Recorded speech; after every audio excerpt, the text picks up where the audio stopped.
So, we're going to talk about why some people do not notice the effects of semen retention. Real quick, for those of you who don't know, semen retention or celibacy is the practice of abstaining from sexual immorality in all forms. There is a big community on the internet of people who practice celibacy or semen retention, or, well, the practice of retaining the seed. And a lot of people share how many incredible benefits they have and how it totally transformed their life and helped them get to better places. But it is still common to every once in a while read about people who claim to have months without a relapse or without a release and yet still not feel anything. There are people who claim to have gone for up to 60 days and they haven't felt a single thing, and these people are not liars. And I'm going to explain to you how this could even happen, how a practice that has probably transformed your life in such noticeable ways can just feel like nothing to somebody else, because there are a few reasons which people aren't really aware of. Reason number one, it doesn't have to be this, but this is a possibility that they weren't addicted to begin with. See, what you have to understand is that sex or sexual release is a release of energy. It all comes down to energy.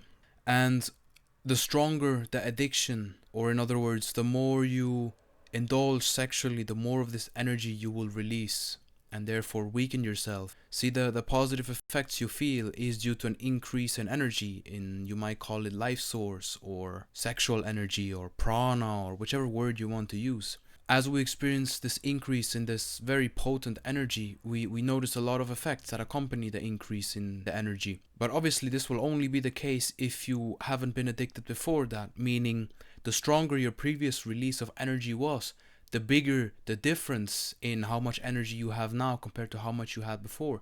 So a person who is not addicted to begin with will not have such a big difference in the amount of energy they feel. Meaning the stronger your previous addiction, the bigger of a difference you feel. In other words, the more energy you are used to release through sexual indulgence, the more of a difference you will feel harnessing that energy.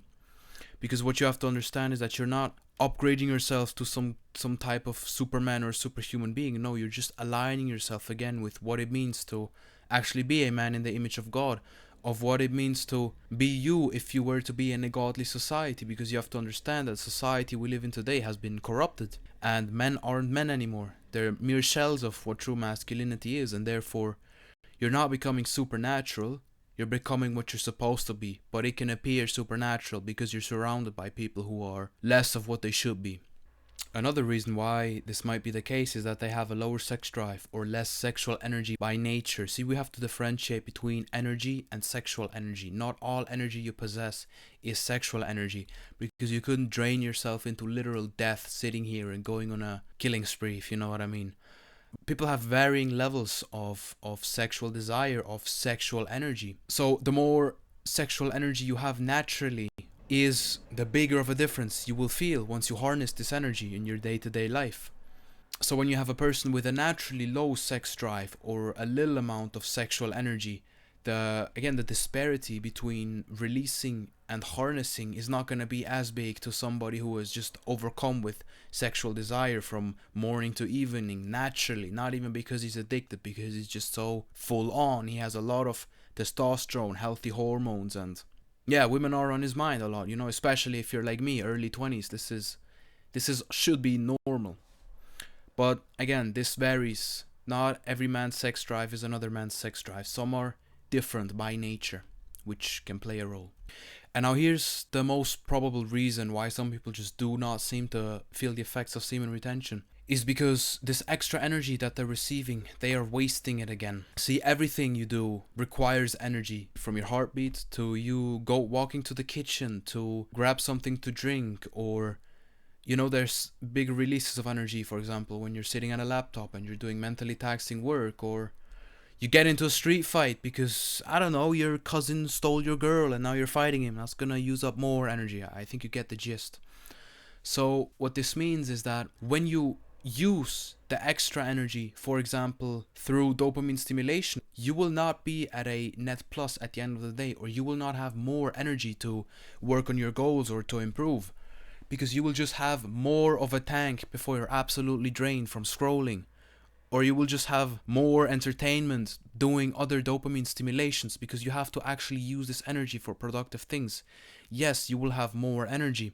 But if you use this energy up to just, as I said, scroll for longer or indulge in other types of dopamine stimulation, at the end, there won't be really a noticeable difference because you're just, yes, you're transmuting the energy, but you're just transmuting it into something that isn't beneficial either and is just draining you, because you have to understand that dopamine stimulation in all forms drains your energy. So, for example, this is why we who practice celibacy, we are probably inclined to work out up to twice a day after a few weeks or months, because we're just so full on and we have to somehow get rid of this energy, right? The goal isn't to lay around for 2 weeks, harness all the energy, and then walk outside and women will just come flying to you. No, this is not how it works. Every day it renews. You have a cap and you cannot have more than that cap, meaning if you're full with energy, you have to transmute it in some type of way. And then it is your decision to either drain yourself through dopamine stimulation or you do something productive. Maybe you go work out, maybe you lift some weights, you go on a run, or you start a YouTube channel like I am, or you research something, you read books, you increase in knowledge, whatever it is that you're called to do. So this is an aspect, and probably the biggest reason why people claim to not feel the effects is because they're not paying too much attention to other aspects of their life and how they are actually using up their life source or energy. Another reason is that not everybody is as in tune with their bodies, and some people lack the awareness or the introspection to notice the changes, because they can be subtle, they can come over time, and they're not always...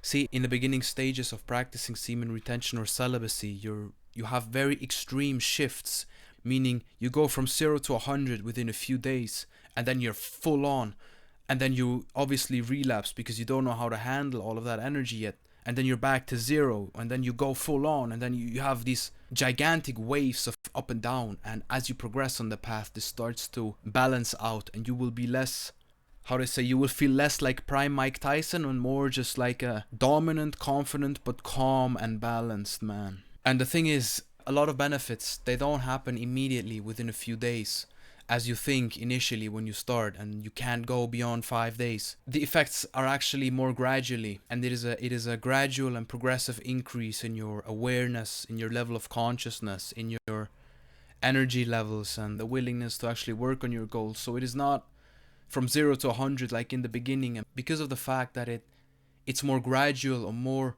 progressive over time, you sometimes forget what it was like.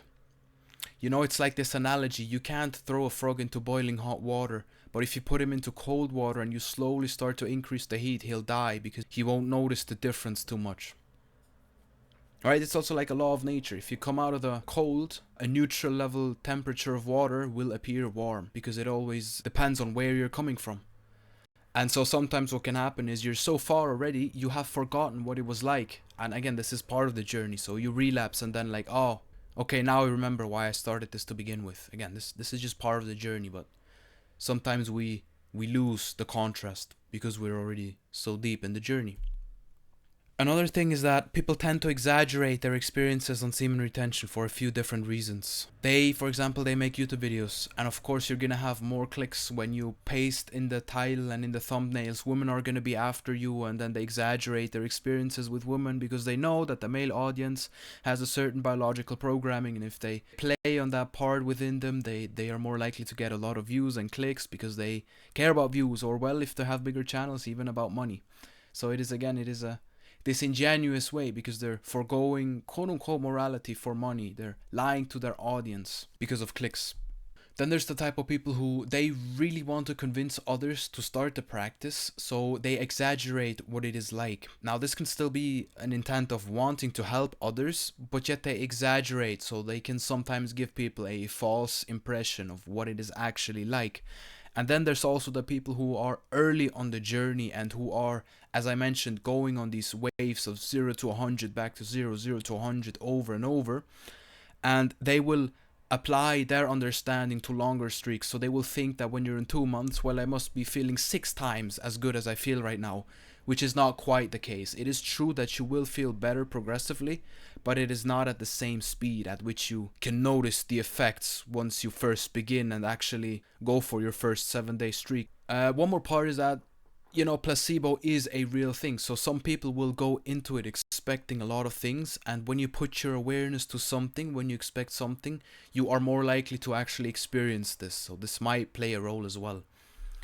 But the thing is, this practice is very real, and most of what you're reading, even the clickbaity stuff, has a big essence of truth to it, because this wouldn't just come about out of nowhere. People are having the same experiences, they share the same supernatural experiences which they cannot explain to themselves using logic and the intellect, because some of the things that happen, they are literally supernatural. And this is also why this practice gets a lot of hate, because you have to understand that carnal people will attack everything that is of spiritual nature, same way they will attack Christ, for example.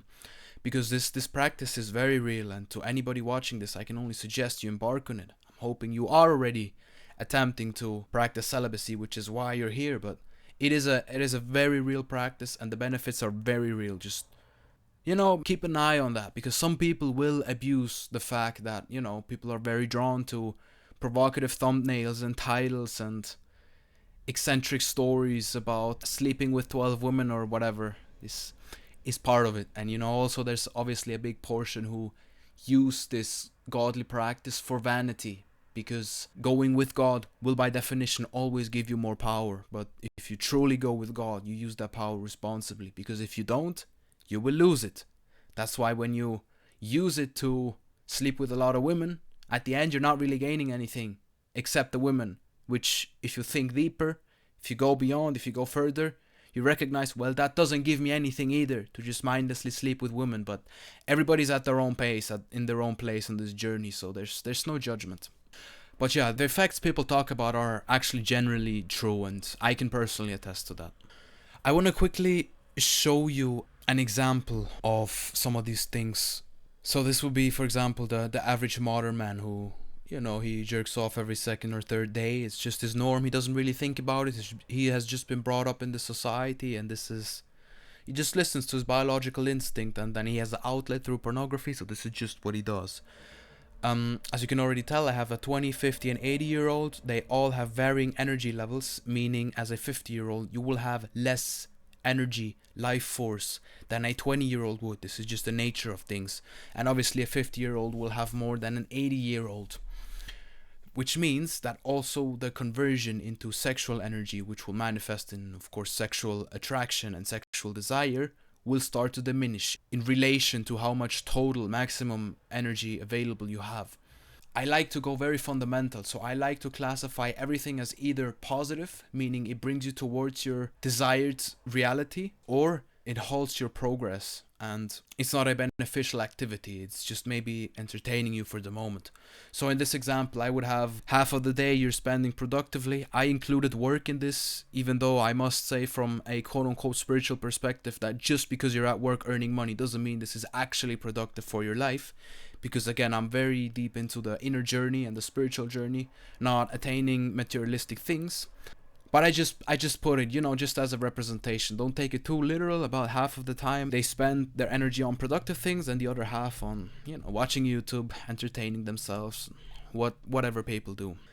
And then here we would have the same person, but they're a chronic sex addict, meaning they release 2 to 3 times a day, and they release a lot of energy, a lot of life force through sexual indulgence.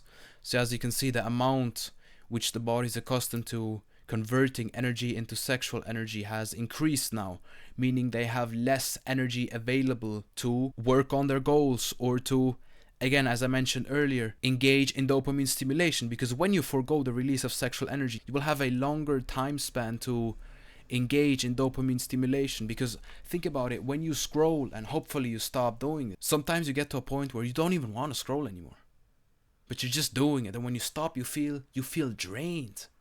And that is because you have drained your energy, right? This phone that you hold in your hands, with which you can see anything anywhere in the world, this is actually so incredibly stimulating and supernatural that we've forgotten how crazy this actually is. Because your reptile brain, your animal brain, it doesn't even know what is real and what isn't. That's why you get sexually activated when you see a woman on a screen, because your reptile brain has no fucking clue that this isn't actually in front of you. It only knows shapes and forms, so it will activate. The reptile brain doesn't know that you're just holding a piece of plastic, that there's nothing there to procreate with.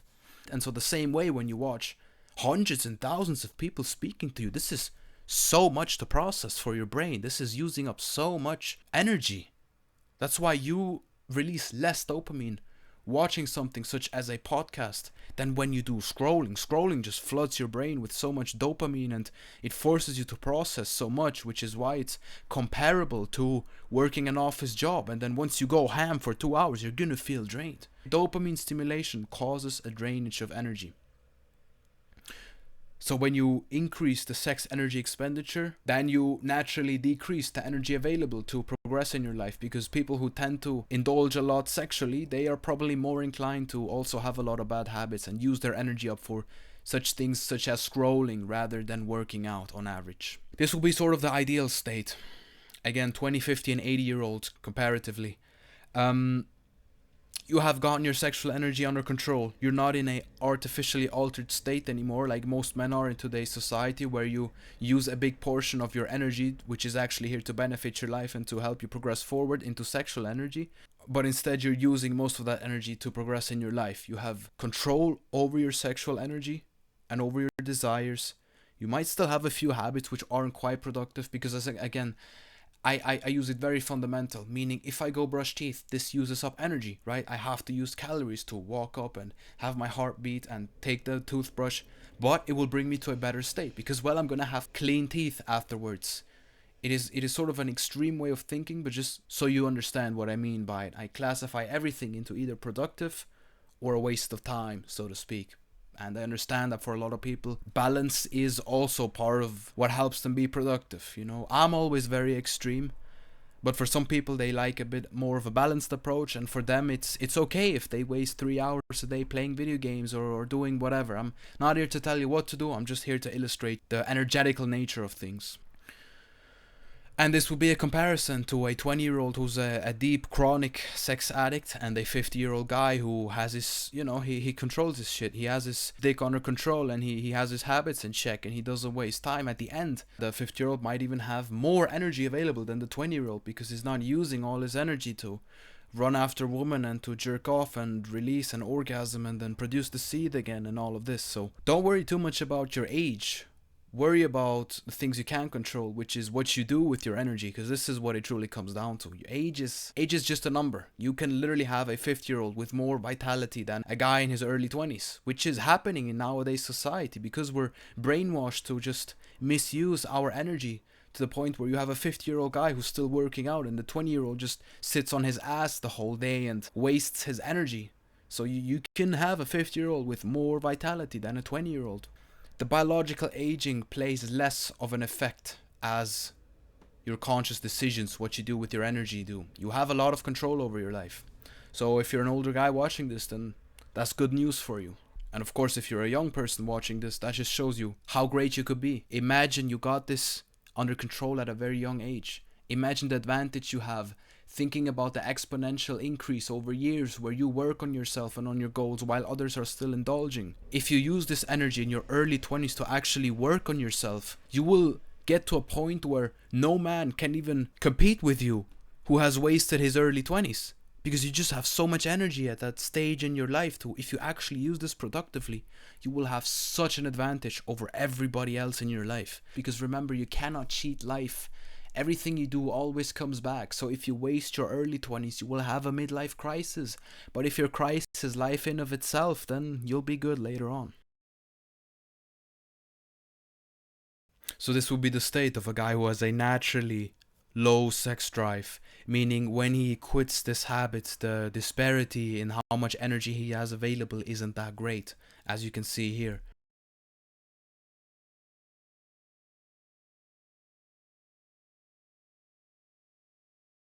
He has much less energy wasted on sex or release, but he just does more bad habits now. So it ultimately doesn't matter. What matters is what you do with the newly gained energy. That's why it's important that you don't start watching more YouTube now, or you start binge eating or whatever, that you actually suffer it and start to build new habits, because once the machinery is running, so to speak, these things become much easier, and it's gonna be your new norm to just be productive. It's just what you're called to do. It's what you want to do. It's what's most logical, and therefore what you do, and therefore what's going to bring you the life that you want. So just to recap real quick, the reason some people don't experience the benefits is because number one, they have bad habits. They're still wasting their energy. They're still using other outlets to drain their energy, which is why they don't experience the things that we experience. They potentially have a lower natural sex drive, which is why the disparity in energy to when they quit isn't as great as it is with somebody who just naturally cannot stop thinking about women all day and all night, which I don't think anyone actually does that. That's still part of the addiction. But there are men who just have higher sex drives than others, and that's okay though. That just means you have more to gain, but a harder battle. Obviously, age plays a role. As you get older, usually you start to decrease in vitality, or you start to decrease in vitality. But again, remember that your lifestyle choices, they play a much bigger role than age in of itself, up to a certain degree, because obviously at 70, no matter what you do, you're not going to have more vitality than a 20-year-old, but respectively, you get what I'm saying. What matters is also the severity of addiction. How addicted was he before that? A guy who was releasing 2 to 3 times a day will feel more of a difference than the guy who just did it once a week. And obviously also how in tune one is with his body, and the fact that over time the effects seem to diminish because it's become your new norm. Even us who feel a lot of benefits, sometimes we like question this whole thing. Is it actually real? I don't feel a difference anymore. Where did all the benefits go? And then this is usually the start, and then you keep going with this mindset, and eventually you find yourself relapsing, and then it's like, now I remember why I did this. Okay, I got it. No, this is actually the way. So yeah, I hope this helped you and put things into perspective, and thank you for watching.